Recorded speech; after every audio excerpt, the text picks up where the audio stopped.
Morning बच्चों, क्या रकम मेमोरियल सीबीएसई स्कूल मुधोल आपको स्वागत करता है। बच्चों, पिछले कक्षा में हम सिंधु घाटी सभ्यता मतलब भारत की खोज किताब में तीसरा अध्याय सिंधु घाटी सभ्यता इस पर अध्याय कर रहे थे बच्चों। और उसमें लास्ट मतलब अंत भाग अशोक, ठीक है। तो अशोक के बारे में हम चर्चा करते हुए सम्राट अशोक जिस तरह का एक राजा था और उन्होंने जिस तरह राज्यभार करता था और राज्य के प्रजाओं के सुख दुख में उन्होंने जिस तरह भाग लेता था, यह सब हम चर्चा करते हुए पिछले कक्षा में वह अध्याय हम समाप्त किए थे बच्चों, ठीक है। तो आज इस कक्षा में हम आपका दूसरा भाग 3 है वसंत, तो भारत की खोज। 8वीं कक्षा को आपको 2 किताब है, एक भारत की खोज और एक वसंत भाग 3। तो आज हम क्या करेंगे, वसंत किताब में एक नया विषय देखेंगे बच्चों, ठीक है। तो उस नया विषय हम शुरू करने से पहले 1-2 मिनट तो विषय के बारे में चर्चा करेंगे। तो कोई भी काम हो, तो हमारे जीवन में हम कोई भी काम हो, ठीक है, वह काम करने के लिए हम समय की प्रतीक्षा नहीं करना चाहिए, ठीक है। तो समय अपने आप वह आता रहता है, हमारा क्या काम है वो तो हम क्या करना है, करने के लिए कोशिश करना, समझ में रहे ना। समय और दिन की प्रतीक्षा नहीं करना चाहिए, वे तो रोज दिन बीतते रहते हैं, समय भी उसके साथ जाता रहता है। तो इसके बीच में हमारा क्या काम है वो तो हम क्या करना है, पूरा करना है, या काम करने के लिए हमें कोशिश करना है। दूसरों की राह हो, ठीक है, और दूसरों के बारे में सोचना हो, ठीक है, और समय आने दो, यह ठीक समय नहीं है, इस तरह हम सोचते हुए समय व्यर्थ नहीं करना चाहिए। क्या काम करना है वो हम करना ही है। तो उसके लिए इधर आपको एक 8वीं कक्षा में एक अच्छी तरह का उदाहरण दिए, ठीक है, कवयित्री क्या है। अब उदाहरण के लिए उन्होंने एक चिड़िया को लिए, चिड़िया जिस तरह बरसात हो, ठीक है, गर्मी हो और ठंड हो, समझ में रहे ना, सीजन बोलते हैं ना, मौसम बरसात का हो, रेनी सीजन, विंटर और गर्मी, समझ में रहे ना, समर का, तीनों मौसम में पक्षियां या पंछी समय का इंतजार नहीं करता, समझ में रहे ना। अपना घोंसला बनाने के लिए, नेक्स्ट घोंसला, गूड़, घर, चिड़िया अपना घर बनाने के लिए वह समय का इंतजार कभी भी नहीं करता, समझ में ना। वो बरसात हो, गर्मी हो, ठंड हो, ठीक है, कौन सा भी समय होने दो, कौन सा भी दिन होने दो, ठीक है, वह क्या करता है, घूमकर तिनका ले आता, तिनका मतलब ग्रास, ठीक है, वह ले आकर, घास ले आकर वो क्या करता है, अपना घोंसला बना लेता।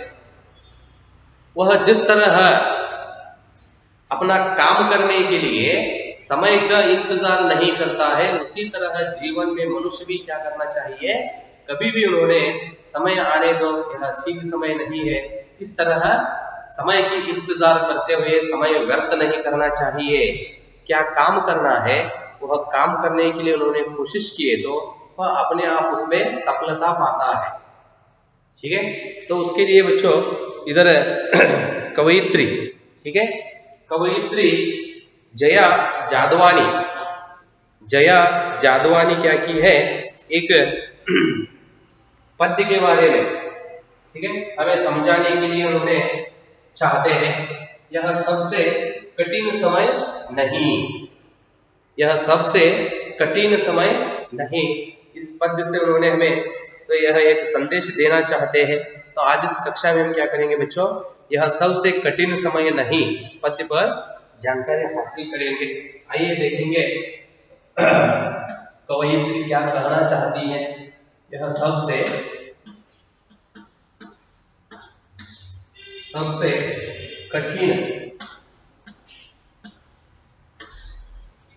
कठिन समय नहीं।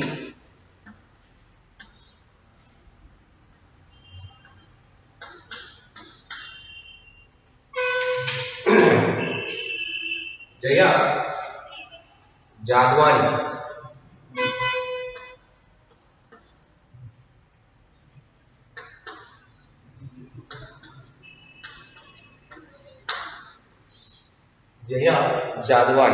ठीक है। मतलब कवियत्री जया जादवानी द्वारा लिखित यह पद्य, ठीक है, यह सबसे कठिन समय नहीं है। तो इस पद्य के बारे में आज हम इस कक्षा में चर्चा करेंगे बच्चों, ठीक है। तो पद्य शुरू करने से पहले पद्य में आए हुए नए शब्दों का अर्थ देखें, ठीक है।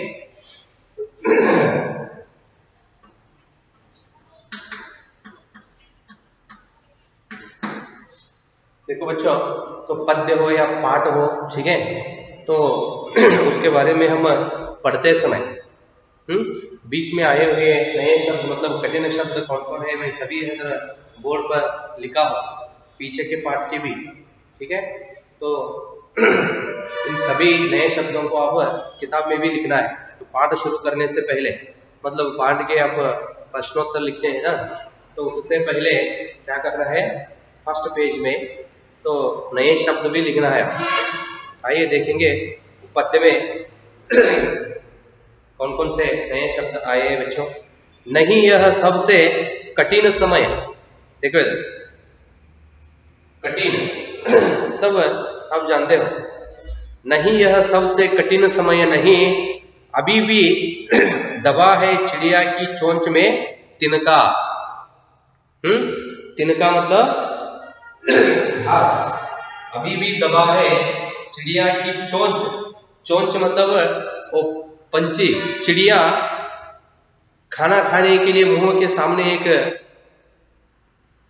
वस्तु रहता है बच्चों, ठीक है।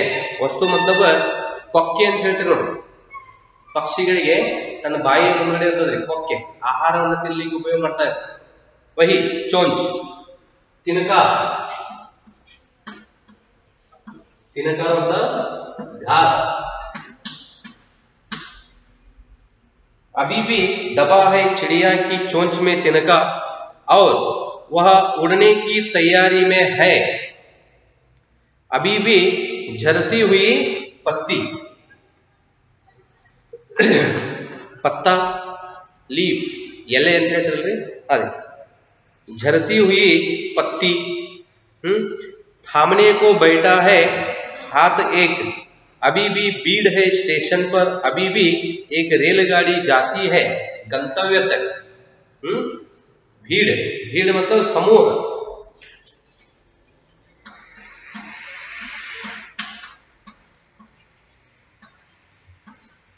भीड़ समूह या ग्रुप।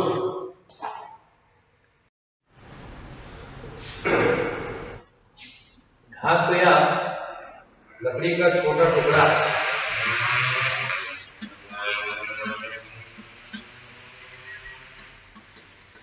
छोटा टुकड़ा,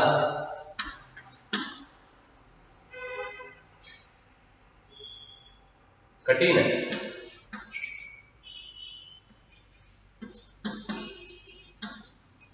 मुश्किल,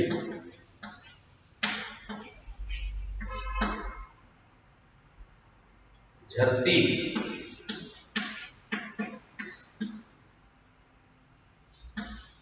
गिरना,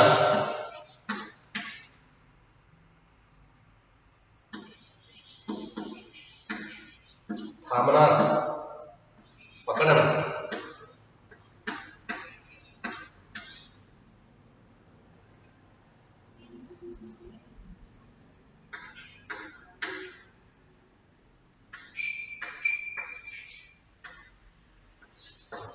गंतव्य मतलब जिस स्थान पर पहुंचना होता है,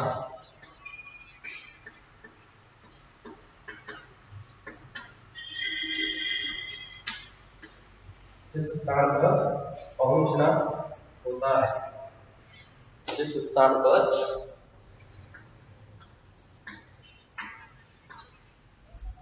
पहुंचना होता है।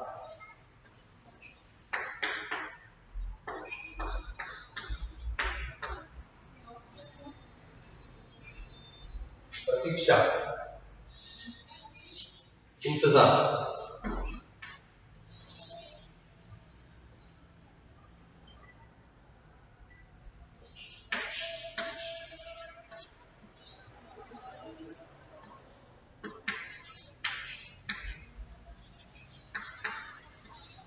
प्रतीक्षा, इंतजार।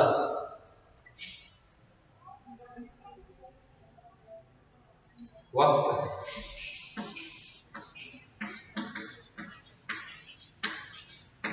समय, आखिरी, अंतिम।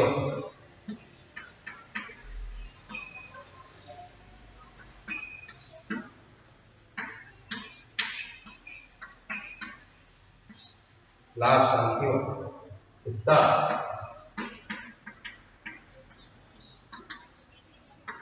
भाग,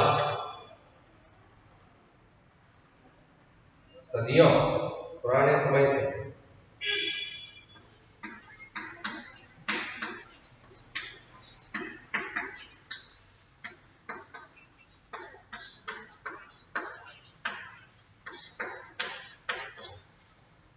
पुराने समय से, तमाम,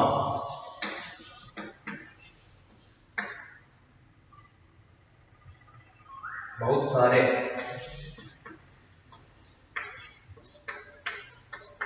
बहुत सारे या पूर्ण। देख लो बच्चों, तो ये निकालता हूं मैं एक बार ठीक तरह से।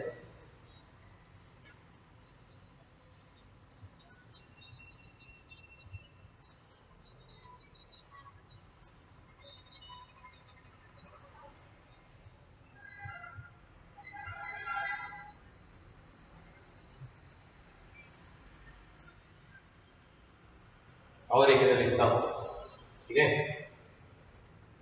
कहाँ लिखेंगे, इधर लिखता हूं, देखो बच्चों।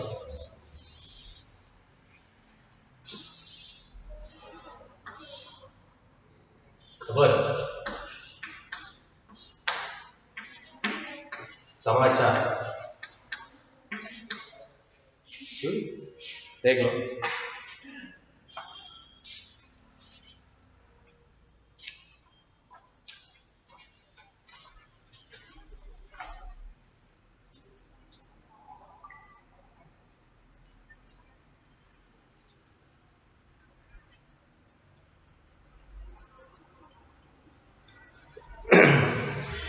देखेंगे बच्चों, कवि जया जादवानी पद्य से हमें क्या संदेश देना चाहती है। देखो बच्चों, इस कविता में कवयित्री कहती है कि अभी सबसे कठिन समय नहीं है, क्योंकि अभी भी चिड़िया तिनका ले जाकर घोंसला बनाने की तैयारी में है। तैयारी में है। अभी भी झड़ती हुई पत्तियां को संभालने वाला कोई हाथ है, अर्थात अभी भी लोग एक दूसरे की मदद के लिए तैयार है। अभी भी अपने गंतव्य तक पहुंचने का इंतजार करने वाले के लिए रेलगाड़ियां आती हैं। अभी भी कोई कहता है जल्दी आ जाओ, क्योंकि सूरज डूबने वाला है। अभी भी बूढ़ी नानी की सुनाई कथा आज भी कोई सुनाता है कि अंतरिक्ष के पार भी दुनिया है। अतः अभी सबसे कठिन समय नहीं आया है। ठीक है, अभी मतलब यह सबसे कठिन समय नहीं। ठीक है, यह सबसे कठिन समय नहीं, तब अभी बहुत बाकी है। ठीक है, नहीं, यह सबसे कठिन समय नहीं। वहां से गंतव्य तक जहां कोई कर रहा होगा प्रतीक्षा। देखो बच्चों, तो अब हम क्या करेंगे, पद्य का भावार्थ। पद्य का भावार्थ मैं आपको इधर पढ़ता हूं, ठीक है, आप वो सुनकर लिख लेना है। यह देख लो बच्चों, निकालता हूं अब नए शब्द।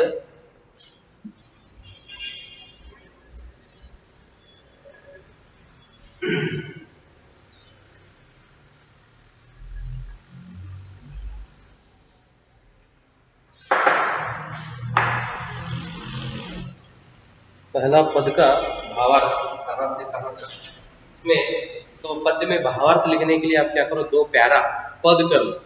पहला पद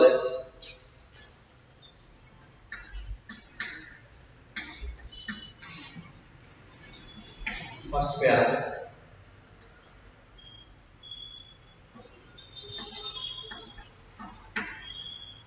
नहीं यह सबसे कठिन, नहीं यह सबसे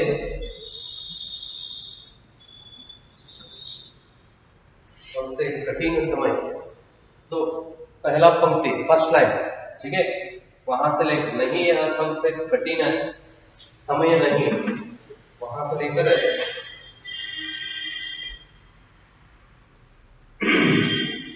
रेलगाड़ी जाती है गंतव्य तक है। फर्स्ट लाइन यहां से लेकर जहां कोई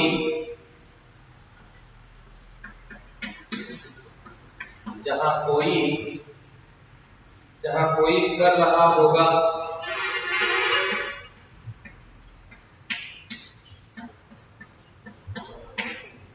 जहां कोई कर रहा होगा प्रतीक्षा।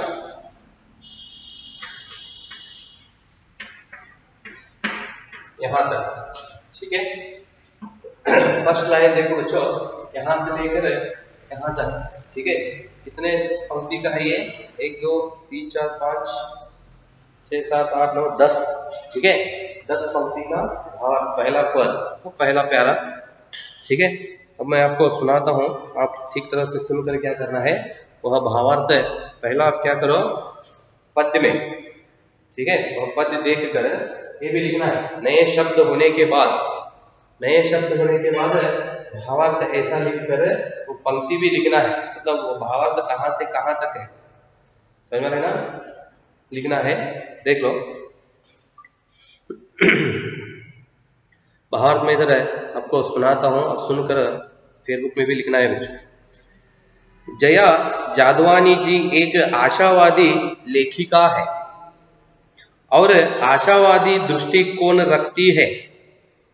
फुल पॉइंट है। अपने जीवन में उनका यह कहना है कि अभी सब कुछ सरल तरीके से हो रहा है, अर्थात अभी कठिन समय नहीं आया है। लेखिका कहती है कि अभी भी चिड़िया अपना घोंसला बनाने के लिए प्रयासरत है और वह उड़ने की तैयारी में है। Full point. अपने क्रियाकलाप करने के लिए अपने घोंसला बनाने की तैयारी में जुटी हुई है और उड़ने के लिए भी तैयार है, अर्थात सब काम सहज और सरल तरीके से हो रहा है। तो यह नहीं कहा जा सकता है कि कठिन समय आ गया है। Full point. अभी भी लोग दूसरों की मदद करने के लिए तैयार रहते हैं, अर्थात गिरते हुए पत्तों को भी थामने के लिए कोई बैठा है। Full point. अभी भी लोग स्टेशन पर आते जाते रहते हैं, अभी भी एक रेलगाड़ी जाती है। रेलगाड़ी अभी भी यात्रियों को एक स्थान से दूसरे स्थान तक उनकी मंजिल तक लेकर जाती है। Full point. मंजिल मतलब तो उनका लक्ष्य, ठीक है, कहाँ जाने वाले हैं वहां तक। अर्थात यह सभी क्रियाएं स्वाभाविक रूप से हो रही है, तो यह नहीं कहा जा सकता है कि कठिन समय की शुरुआत हो गई है। Full point. गिरते हुए लोगों को थामने के लिए, उनकी मदद करने के लिए व्यक्ति तैयार होता है और स्टेशन पर लोगों की भीड़ लगी हुई है। Full point. यात्री आ रहे हैं, जा रहे हैं। रेलगाड़ी उनकी मंजिल तक पहुंचा रही है और कोई उनकी, देखो बच्चों, रेलगाड़ी उनकी मंजिल तक पहुंचा रही है और कोई उनकी प्रतीक्षा कर रहा है। Full point. यह सब स्वाभाविक और सहज तरीके से हो रहा है, तो अभी नहीं कहा जा सकता है कि कठिन समय आ गया है। ठीक है, तो इस तरह वो पहला पद, ठीक है, तो पहला प्यारा में लेखिका जया जादवानी क्या करती है, अभी यह कठिन समय नहीं है, मतलब हर एक काम बहुत सहज रूप से चल रहे हैं, सभी काम सहज रूप से चल रहे हैं। ठीक है, इस तरह उन्होंने इस पहला पद में कहते हैं बच्चों। ठीक है, कवयित्री, तो इस पद से हम समझते हैं कि बच्चों कवयित्री बहुत आशावादी है। ठीक है, अभी भी क्या है, तो उनकी मन में आशा है। समझ में आ रहे ना, बहुत समय से देख रहा हूँ, कवयित्री कहती है बहुत समय से मैं देख रही हूँ, तो सभी काम बहुत एक सहज रूप से चल रहे हैं। तो उसके लिए उन्होंने कुछ उदाहरण भी दे दी। अभी क्या हुआ है, चिड़िया घोंसला बनाने के लिए, ठीक है, तो वह घोंसला बनाने के लिए क्या कर रहा है, तिनका लेकर जा रही है, मतलब वो घास लेकर। तो उसी समय स्टेशन में रेलगाड़ी क्या करती है, यात्रियों को अपने स्थान तक पहुंचाने के लिए रेलगाड़ी आ रही है। यात्री लोग स्टेशन पर आ रहे हैं और फिर वापस जा रहे हैं। तो ऐसे अनेक काम क्या हुए, अनेक काम एक सहज रूप से चल रहे हैं। तो यह सब देखकर उन्होंने कहती है कि यह सबसे कठिन समय नहीं है। ठीक है बच्चों, तो यहाँ तक रहने दो। पहला पद का भावार्थ अब आप सुन लिए हैं, तो उसे आप क्या करना है, सुनकर आपकी किताब फेसबुक में होते हैं ना, उसमें लिखना है। ठीक है, फिर कल हम, तब आज यहाँ तक रहने दो। कल हम क्या करेंगे बच्चों, तो पहला पद का क्या अब भावार्थ सुने हैं, तो उस भावार्थ का फिर और एक बार हम चर्चा करेंगे। धन्यवाद।